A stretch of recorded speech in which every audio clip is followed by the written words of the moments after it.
सोच के देखो दोस्तों, आज 2025 में जहां लोग बड़ी बड़ी बातें करते हैं, यहाँ घूमने की बातें करते हैं, वहां घूमने की बातें करते हैं, फॉरेन ट्रिप्स की बातें करते हैं, पैसे कमाने की बातें करते हैं, वहीं दुनिया में एक देश ऐसा भी है जहाँ के लोग सिर्फ और सिर्फ जिंदा रहने के लिए तड़प रहे हैं। वहाँ के लोग सिर्फ इतना चाहते हैं कि कैसे भी करके मुझे नॉर्मल लाइफ जीने को मिल जाए। दोस्तों, आज मैं इस वीडियो में आपको बताऊंगा नॉर्थ कोरिया की ऐसी बातें कि उनको जानने के बाद अब भगवान से बस एक ही चीज बोलोगे, थैंक यू गॉड जो आपने नॉर्थ कोरिया में मुझे पैदा नहीं किया। दोस्तों, सोच के देखो, अगर आपसे कोई गलती हो जाए जाने या अनजाने में, तो उसकी सजा सिर्फ आपको ना मिले, उसकी सजा आपके बच्चों को और फिर उनके बच्चों को, यानी कि 3 जनरेशन को उसकी सजा भुगतनी पड़े। कैसा लगेगा आपको? Same to same system follow किया जाता है नॉर्थ कोरिया में।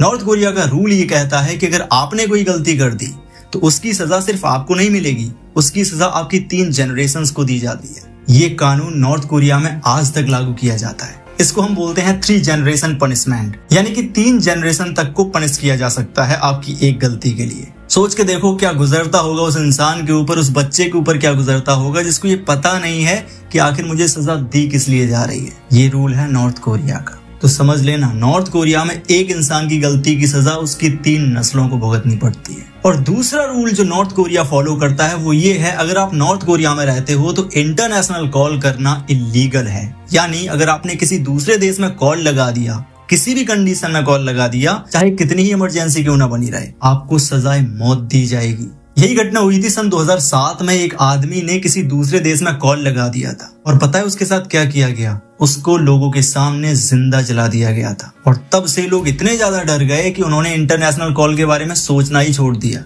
सपोज दैट आप नॉर्थ कोरिया घूमने चले जाओ, आपने सोचा चलो इंडिया अपने लोगों से बात कर लेता हूँ, अपनी फैमिली से बात कर लेता हूँ, अपने दोस्तों से बात कर लेता हूँ और उनको बताता हूँ कि नॉर्थ कोरिया में कितना अच्छा फ्यूचर है। कुछ भी बताना चाहते हो अगर आप, वहां से इंडिया भी कॉल करना इलीगल है, आपके साथ भी कुछ भी हो सकता है। तो नॉर्थ कोरिया जाने से पहले इसको ध्यान रखना। और नॉर्थ कोरिया में जो तीसरा रूल है, वहां का जो तानाशाह है, जो डिक्टेटर है किम जोंग उन, वो भगवान के समान पूजा जाता है। उसकी मूर्तियां रखी जाती हैं घरों में, उसकी फोटो लगाई जाती है घरों में। अगर उसको किसी भी तरीके से ये पता चल गया कि किसी घर में उसकी तस्वीर को साफ नहीं किया जा रहा है या उसके साथ मिसबिहेव किया जा रहा है या उसको इग्नोर किया जा रहा है, उसको भी सजा दी जाती है। मतलब सोच के देखो, भगवान खुद आके कह रहे हैं, भाई मेरी पूजा करो, मेरी पूजा क्यों नहीं कर रहे हो, मेरी तस्वीर को साफ करो, क्यों नहीं कर रहे हो? अपने यहाँ ऐसा होता है, हमारे यहाँ राम की फोटो रखी है, श्री कृष्ण भगवान की फोटो रखी है, महात्मा बुद्ध की फोटो रखी है, किसी भी भगवान की फोटो रखी है, तो हो जाता है कभी कभी 2-4 दिन बाद हम एक बार साफ कर देते हैं, कभी कभी धूल जम जाती है, हमको ध्यान नहीं रहता। सोच के देखो, श्री कृष्ण भगवान पीछे से तुमको तमाचा मार रहे हो, कह रहे हैं भाई मेरी फोटो साफ कर,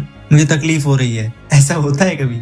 बट नॉर्थ कोरिया का जो किम जोंग उन है, जो वहां का तानाशाह है, वो इन रूल्स को स्ट्रिक्टली फॉलो करता है। उसकी फैमिली को पूजा नहीं जाता, बट वो चाहता है कि मेरी फैमिली को पूजो जैसे भगवान की पूजा की जाती है। और अगर नहीं पूजा की गई तो समझ लो यू आर अ कल्प्रेट, तुम अपराधी हो और तुम्हें सजा दी जाएगी। और नॉर्थ कोरिया का चौथा रूल है, सिर्फ और सिर्फ 28 हेयर कट्स ही अलाउ होती है नॉर्थ कोरिया में। 28 हेयर कट्स, यानी 18 हेयर कट्स फीमेल्स के लिए होती हैं और 10 हेयर कट्स होती हैं मेल के लिए। मतलब जो औरतें होती हैं, लड़कियां होती हैं, उनके पास सिर्फ 18 ऑप्शंस होते हैं कि वो 18 तरीके की हेयर कट करा सकते हैं। और जो लड़के होते हैं, आदमी होते हैं, उनके लिए सिर्फ 10 ऑप्शंस अवेलेबल हैं। उनके अलावा अगर आपने कोई भी अपने मर्जी की कटिंग कराई तो आपको सजा दी जाएगी। ये भी एक प्रॉब्लम की बात है। जैसे हमारे इंडिया में क्या होता है, आपको जैसी हेयर कट चाहिए आप वैसी करा सकते हो। आपने देखा भी होगा, कोई छपरी टाइप के लड़के होते हैं, वो कहीं सिर पे छिपकली बना लेते हैं, कहीं कुछ कर लेते हैं। बट अगर नॉर्थ कोरिया में आपने उन 28 हेयर कट्स के अलावा 29 भी अगर डिजाइन कर ली अपने अकॉर्डिंग, तो यू आर अ कल्प्रेट, तुम्हें सजा दी जाएगी। वहाँ जो 28 हेयर कट्स है ना, वो गवर्नमेंट ने डिसाइड करे हैं कि इनके अलावा आप कोई दूसरी हेयर कट नहीं करा सकते। अगर कराई गई तो वो इलीगल माना जाएगा और आपको सजा दी जाएगी। ये कानून है नॉर्थ कोरिया का और आज भी फॉलो किया जाता है। ये नॉर्थ कोरिया में जीन्स पहनना बैन है, वेस्टर्न फैशन बिल्कुल बैन है, इलीगल माना जाता है। मतलब ये बिल्कुल कह सकते हैं, नॉर्थ कोरिया में अगर आप रहते हो तो आपकी लाइफ आपकी पर्सनल लाइफ नहीं है, वो आपकी गवर्नमेंट वाली लाइफ है, जो गवर्नमेंट डिसाइड करती है, ना कि आप डिसाइड करते हो। नॉर्थ कोरिया का 5वां रूल है, वहाँ पे किसी भी धार्मिक किताब को अपने घर में रखना या अपने पास रखना इलीगल माना जाता है। नॉर्थ कोरिया में ना तो कोई इंसान गीता रखता है, ना बाइबल रखता है, ना कुरान रखता है। वहाँ पे कोई धार्मिक ग्रंथ अलाउ नहीं है। अगर आपके पास पाया गया तो आपको सजाए मौत मिल सकती है। नॉर्थ कोरिया में किसी भी साउथ कोरियन मूवी को देखना या फिर कोई वेस्टर्न सॉन्ग सुनना, म्यूजिक सुनना, वो भी इलीगल है। सोच के देखो, अगर इंडिया में ये कहा जाए कि अगर आपने अमेरिकन मूवी देखी या हॉलीवुड की कोई मूवी देखी तो आपको जेल जाना पड़ सकता है, कैसा लगेगा आपको? आपको ऐसा फील होगा ना, अरे यार ये तो एक ट्रैप सा हो गया, मुझे तो जेल जैसी घुटन फील होने लगी।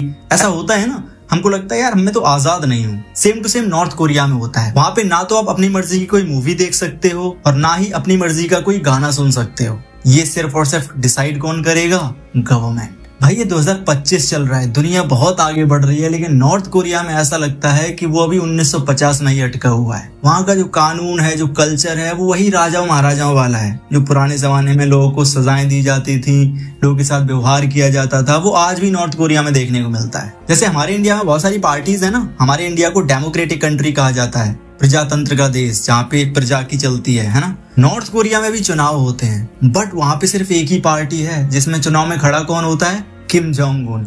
मतलब दूसरा कोई है ही नहीं चुनाव में खड़ा होने वाला, उसको 100% वोट्स मिलते हैं। सोच के देखो, नॉर्थ कोरिया में अगर 2 करोड़ वोट दिए जाते हैं तो सारे के सारे वोट सिर्फ और सिर्फ किसको दिए जाएंगे? किम जोंग उन को। मतलब कंपटीशन बिल्कुल जीरो है।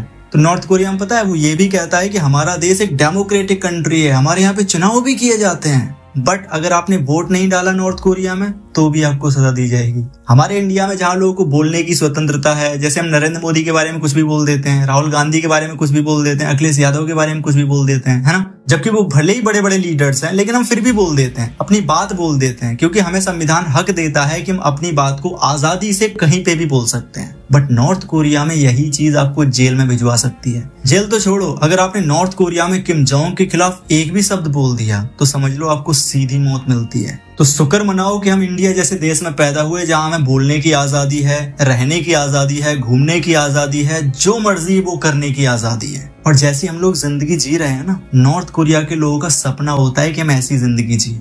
तो अगर आप इंडिया में रहते हो तो खुश हो जाओ, हैप्पी हो जाओ, क्योंकि हमारा India one of the best countries in the world जिसमें लोग आजादी के साथ रहते हैं। हमारे इंडिया में नेगेटिविटीज भी हैं और पॉजिटिविटीज भी हैं। तो ये जो पॉजिटिविटी है ना, जो मैंने अभी आपको बताई है, आजादी, ये मुझे लगता है कि दुनिया में सबसे बेस्ट कंट्रीज में ही होती है। तो दोस्तों उम्मीद करता हूँ आपको ये वीडियो पसंद आया होगा, आपको अच्छी जानकारी मिली होगी इस वीडियो के माध्यम से। तो अगर आपको ऐसी अमेजिंग वीडियोस पसंद है तो चैनल को सब्सक्राइब करो। मिलते हैं अगले वीडियो में। Thanks for watching this video.